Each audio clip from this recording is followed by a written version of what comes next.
Okay, what we've got here today is the Mackie MCU. That's the Control Universal Pro.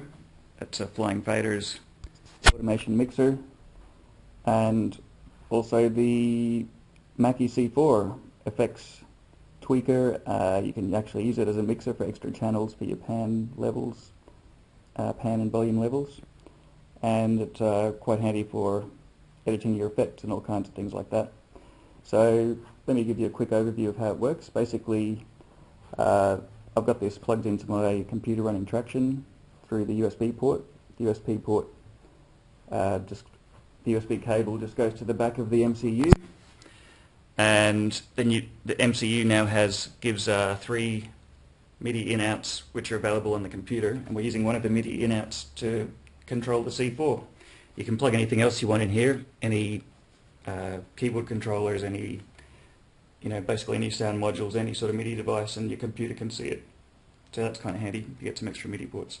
You can actually run the MCU through MIDI to your computer, but you get slightly higher resolution apparently if you use the USB cable. They give you this nice long USB cable that comes with it, so that's kind of cool. It's got all the usual stuff, like we've got all the Mackie control overlays for SONAR, Cubase, ProTools, Digital Performer, Tracktion, and there's about half a dozen others you can actually order online. For the C4, we've got a couple of other little overlays. We've got Reason, Commander. I've actually got the Tracktion one on there. And yeah, actually you can have a copy of Tracktion if you like. It's a brand new unopened one. I've got another copy as well, which I'm selling with my Onyx 1220. And yeah, they're saying download some more Commander software to take advantage of your vintage MIDI hardware. So check out Mackie.com and have a look what this little device can do for some of your old vintage MIDI gear. Okay, let's show how this works. So you can use the jog wheel and whatever to control Tracktion. So basically you've got the usual, which could be quite handy for video editing, or if you're running like Vegas or something else. You've got the usual fast forward rewind. You can, if you like double tap, it goes back to the start marker, so just double click and you're back at the front, back at the start. You can sort of just scroll through. You can flick through the different banks.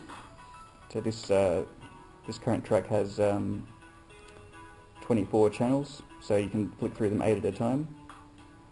You can solo things like the guitar. You can adjust the level. And you can also record that as an automation track if you're in automation recording mode. The same thing here is basically over here on the C4.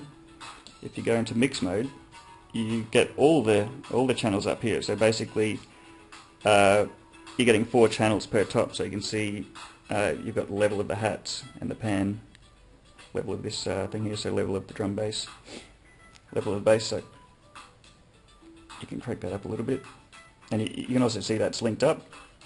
So that's the case if you're on the same bank over here. Okay, so we're in mix mode now, and if you want to tweak a plugin, just click plugin, and then you can choose whatever thing that you want to tweak. So I've clicked on these buttons that can actually press in. So if I want to change the delay, I can do that there. The track's running, so I'll just drag back a bit. So if I want to change the feedback on the guitar, let's get the some guitar. Here we go. So you can see I can really tweak that. So that's obviously a bit much delay, but you get the idea. So that's kind of handy. And back to mix mode, you see, basically the whole mix. You do have the whole banks and everything, the same deal again. So except your banks are a bit bigger. So basically going 4, 8, 12, 16. You can see 16 channels at a time on here when you're in mix mode. But generally, you'll be more in plugin mode just to, get into things like your effects just quickly and easily. Just manually tweak them in however you want. So that's kind of cool. You've got a whole bunch of control panel stuff over here. Let's go back to the start again. And yeah, it's just a pretty cool way to control your digital audio workstation or a digital video edit suite. So there's a whole bunch of different ways you can control it. If you do your research online, you have a look. Now there's two little caveats with this device. Part of the LED meter is actually missing just up there. So you can just see it's just that one side actually. So yeah, there we go, in 7, not showing it. But anyway, that's the way it goes. And the second thing is the automation on channel 7 is not working. So yeah, that's a slight annoyance. I haven't sent it in to get repaired because it's, means I wouldn't have it for a while, and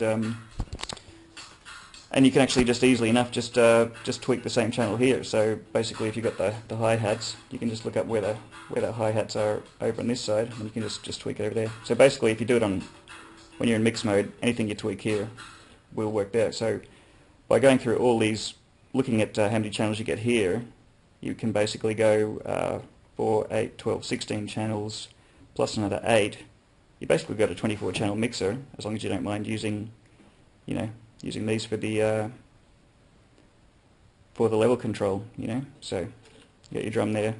You can see when they're linked up, both in mix mode, they both control each other, and of course they're doing the same thing in your digital workstation. So I'm panning, here I'm doing volume, and you can do the same thing. They all control each other. So I'm doing that there. And you can record that as an automation overlay for whatever you're doing. The other thing people use the C4 for as well is controlling modulators and just general anything MIDI. Basically, you can set it for anything MIDI. So if you get on YouTube and have a look at what this C4 can do, it's a pretty flexible device, especially if you're into sort of MIDI stuff. So anyway, that's the deal. Have a good time buying them, and you'll have even more fun playing with them, I'm sure. So good luck. So they'll be shipped to you in their original boxes, or you can come and pick them up in person from South Melbourne. And basically I'll show you just the power-up sequence on both of these, so you can see the calibration happening, except for channel 7, which doesn't work, and the little LED there on the 0, that's the only thing missing. The software, the firmware is 3.0.0 on both, so you might want to check the Mackie website. There might be a later version. I just haven't looked. And yeah, so basically you get all the Lexan overlays, the C4, the MCU. You can have Tracktion as well if you like. I've got 2 copies of Tracktion. and yeah, you get the USB cable. Not the MIDI leads. I'm going to keep the MIDI leads, but MIDI leads aren't very much. And yeah, basically, you'll have a fun time with it. Good luck.